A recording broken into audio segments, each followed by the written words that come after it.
বেঙ্গালুরু থেকে আমি অপর্ণা। আশা করি সবাই ভালো আছো, আমিও ভালো আছি। আমাদের পরিবারের সবাই ভালো আছে। আমার পরিবারে আমরা 4 জন, আমার স্বামী, আমার 2টো মেয়ে মিলেই আমাদের সংসার। আজকের দিনটা একদমই পরিকল্পনা মতো ছিল না। আজকে ছিল আমার বোনপোয়ের জন্মদিন। আমরা জন্মদিনে যাইনি বলে ভীষণ কান্নাকাটি করছিল। ভিডিও কলে ওর কান্নাকাটি দেখে আর ঘরে থাকতে পারলাম না। বাইরে হচ্ছিল মুষলধারে বৃষ্টি। বৃষ্টি একটু কম হতেই আমরা তাড়াতাড়ি করে রেডি হয়ে নিচ্ছি, ওর জন্মদিনের আনন্দটা যেন অসম্পূর্ণ না থাকে।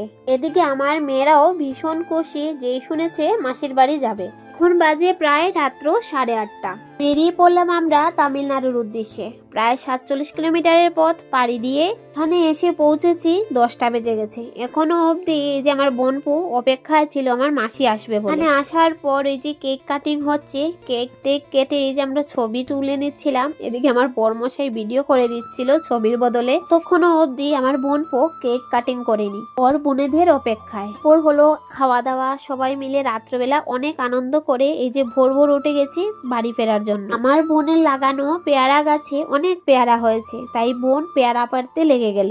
পেয়ারা, পেঁপে আরো অনেক কিছু নিয়ে বোনের বাড়ি থেকে ভোর ভোর রওনা দিচ্ছিলাম, কারণ রাস্তায় পরে জ্যাম হয়ে যাবে প্রচুর। আর এখানে তামিলনাড়ুর গ্রামীণ দৃশ্য দেখতে দেখতে আমরাও চলে যাব বাড়ি।